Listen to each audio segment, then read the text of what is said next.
Is Dr. Karishma Tendulkar, choroidal vascular perfusion analysis in central serous chorioretinopathy using wide field ICG.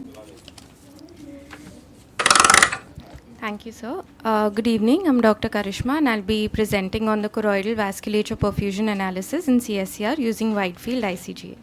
So CSCR, as we know, is a localized serous detachment at the macula with an associated underlying focal or multifocal PED. There have been multiple risk factors associated with the disease, including the male gender, exogenous steroid use, endogenous hypercortisol conditions, type A personality. There are several theories regarding the pathophysiology behind the disease, including anatomic factors like RP integrity loss, RP dysfunction, pachychoroid theory, and also choroidal vascular abnormalities. A recent study by Spade et al. Coined the term venous overload choroidopathy. So they included a group of disorders in this, including CSCR, peripapillary pachychoroid syndrome,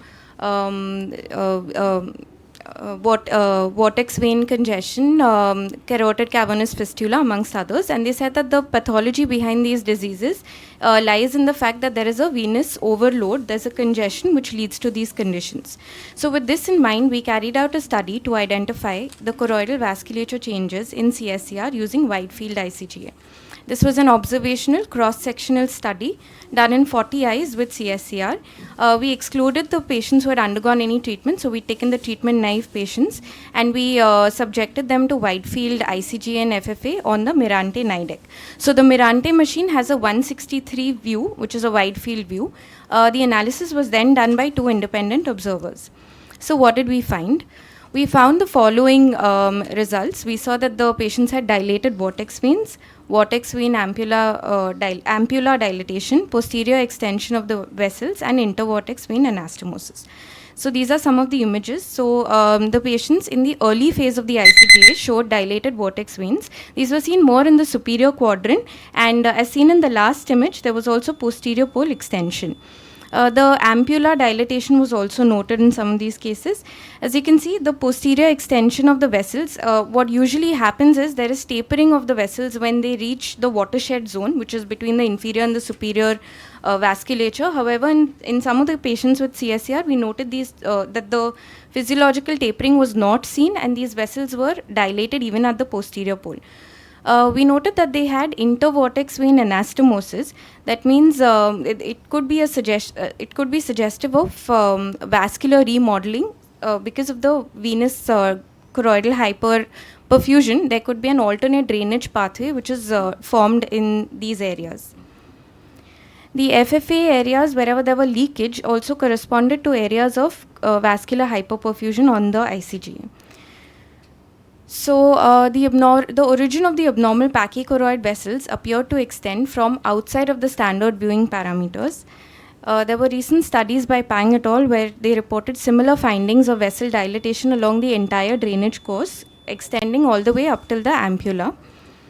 Hirare et al. Also found that there was a higher mean choroidal vessel density. They said that the quantity had not increased, but the vessels that were already present had been congested.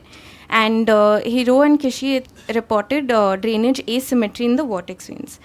So the take-home points are that extensive choroidal involvement may be seen on wide field ICGA in patients with CSCR, and hence this examination is essential in these patients.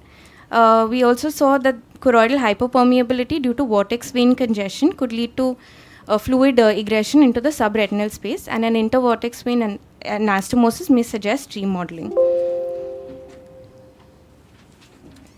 This study was done earlier also?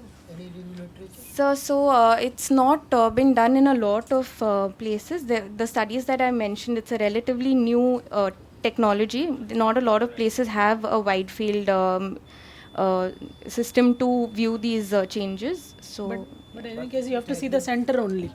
Right, ma'am. So what they had seen, they saw that these changes could also be predictive. Like in a lot of patients who may not have had CSCR at the time of presentation, may have these changes in the fellow eye as well. So they That could is- be predictive, and they could be in the future biomarkers of pachychoroid disease as well, which can help to Fellow predict, eyes have changes. Yes, that's true. which could predict that in the future these patients could develop a CSCR. It is not like that. Actually, Spade has described the venous overload choroidopathy, Yes. and these findings have been described already. The importance is not predicting other eye. It is the treatment modality like decompression, Yes, all sir. these things. So Like for probably uveal those effusion cases, syndrome, the yes. importance of this study is regarding the treatment modalities. Right, sir. Anyway. Okay, sir.